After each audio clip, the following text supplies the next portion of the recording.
svolítið svekkjandi af því að mér fannst við bara vera betri aðeins leiknum og við bara náðum ekki að koma boltanum í neti fyrir á 90. mínútu sko. Þetta er svolítið svekkjandi.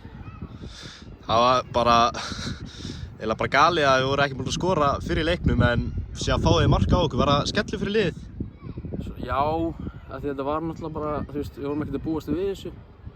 En við erum að færa mark á sig, við erum örugglega besta liðið í deildinni að koma tilbaka eftir svona smá skell.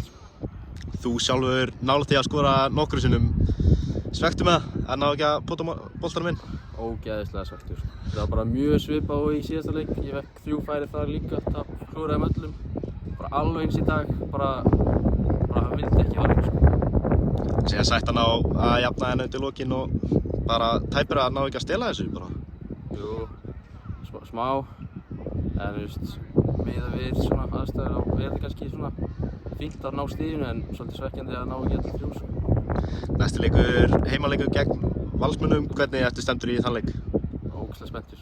Náttúrulega nýta þessar 2 vikur sem við höfum í landslagspásunni og ég held að Valsararnir þurfa að gera svo vel upp í þann leik af því að við verðum alveg 100% klárir. Takk hérlega.